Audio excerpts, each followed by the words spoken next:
Imana rero igihe cyose iba yiteguye kuguha icyo ukeneye. Yesu Kristo akuzwe. Ntibakababeshye.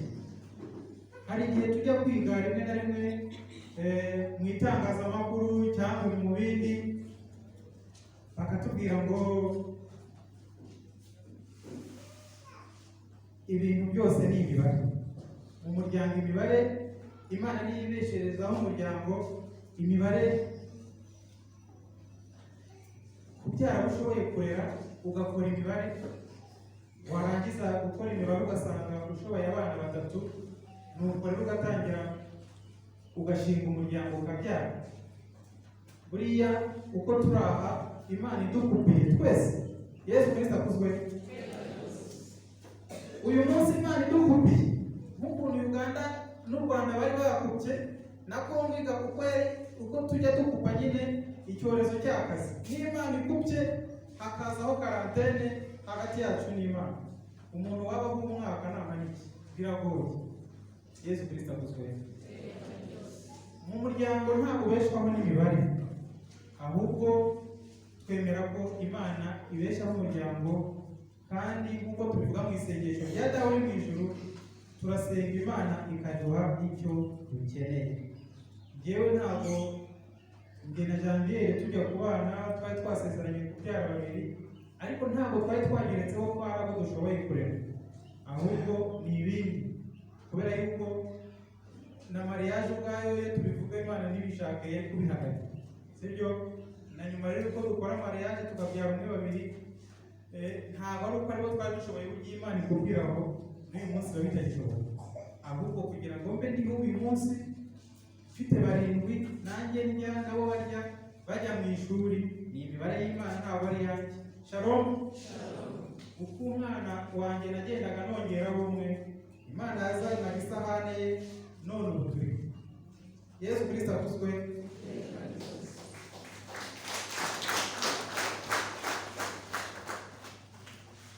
Umuryango ntabwo ushobora kubaho neza udakora ibikorwa by'urukundo ngo wakire abawugana.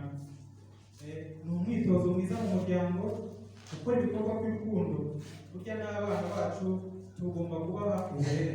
Iyo umwana akubona ukora icyiza rero, uwo niwe mwana, niwe mubyeyi mwiza w'ejo, niwe mupadiri mwiza w'ejo. Ni byiza gukora ibikorwa by'urukundo mu muryango. Byo ubwaryo byo ni isengesho rikomeye kandi Imana yakira neza. Habaho n'ibyangiza umuryango. Imiryango myinshi ibamo kwikunda. Yesu Kristo akuzwe. Mugaheruka mukorana amasezerano, ariko ibintu byose muzajya mukora ugasanga umuntu abikora ku giti cye, ugasanga rwose ubuzima bw'undi ntabwo bukureba kubushyira muri agenda yawe. Hari naho ibibazo umuntu kanaka yagiye akaba adashobora kumenya aho wabyutse ugana kandi mwararanye. Yesu Kristo akuzwe. Hari aho ujya ubona imyaka tumaze myinshi, maze imyaka 20 dushyingiwe, ukabona rwose umuryango mu gihe n'inshuti zawe, umugore ni umukire, umugabo ni umukene, cyangwa umugabo ni umukene, umugore ni umukene, ugasanga umugabo n'umugore ntawo bahuriye. Namwe mwarabibonye. Yesu Kristo akuzwe. Mu kwikunda byangiza umuryango. Gutega amatwi abo hanze. Shalom. Nta rugo bitabamo uretse ko tubyakira mu buryo butandukanye. Abantu bo hanze baryoherwa no kuvugira ibitagenda, akenshi iyo bateze amatwi urugo ruragenda. Mwari mubizi? Ibi bintu byateye ibyumba by'amasengesho bamwe twitiranya. Mbahaye ubuhamya i Kigali aho twari dutuye ku Kacyiru munsi ya Faisal. hari umuryango twabanaga n'inshuti zacu. Madamu niwe bamenyanaga cyane, ariko nanjye bigatuma mpagenda abo babiri bari inshuti zacu. hari undi muryango noneho n'uwundi wa gatatu waje kuza tumenyana turi nk'imiryango itatu, ariko iyo miryango ibiri yindi bamwe mu bashakanye babo biyemeza kujya bajya gusenga ahantu, ndetse maze bigeze no guha Janvier invitation, ntabwo nibuka uko yayisubije. Noneho uko bajyagayo munsi bitatu batangiye kubahanurira umugabo, bakamuhanurira ko burya umugore we atamukwiriye, ko rwose Imana atari we yamuhitiyemo, nuko bakajya igihe yagiyeyo bakajya bamuha rwose ingero zifatika, baramwigisha nawe Yesu Kristo akuzwe.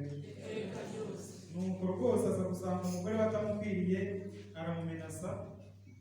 Umugore yari afite ababyeyi be bari baragiye muri Kenya, nuko biza kuba ngombwa baratandukana, ariko ntabwo bagiye mu rukiko rwa divorce, ariko uburyo babanye nyine byarabatandukanije. Umugabo ari kureba uko yazashaka umugore umukwiriye, umugore asanga iwabo muri Kenya, umugabo arasigara.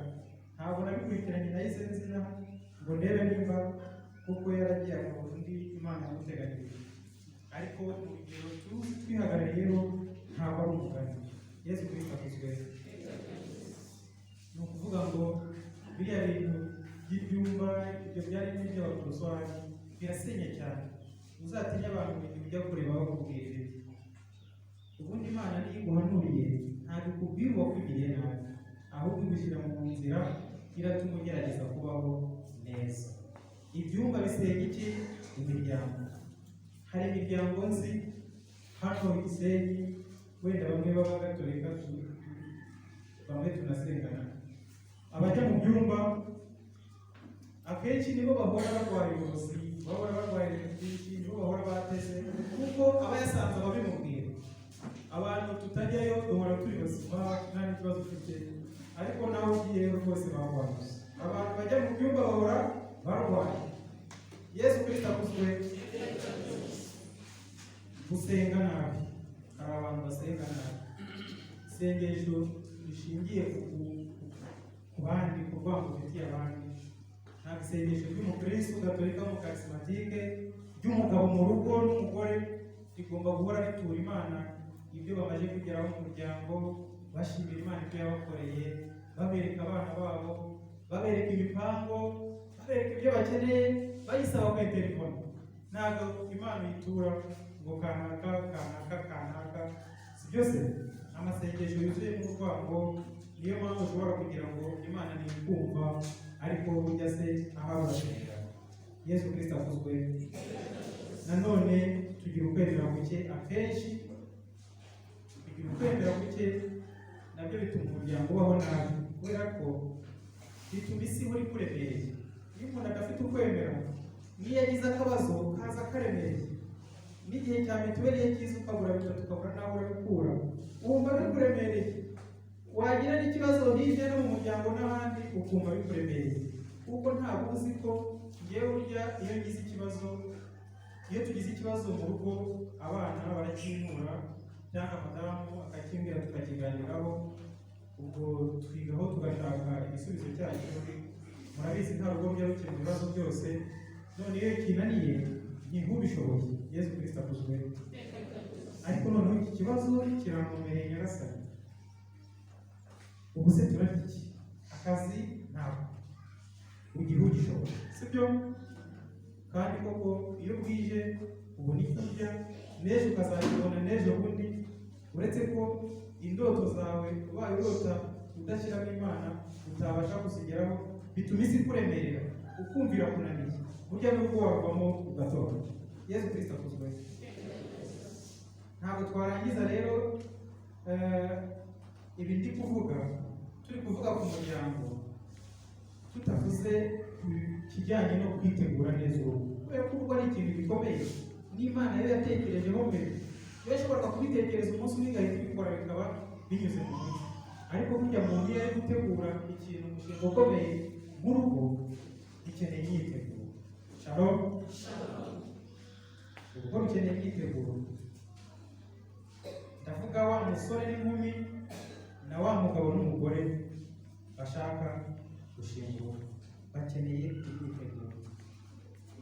Akenshi turavuga ngo urukundo n'impumyi, Yesu Kristo akuzwe.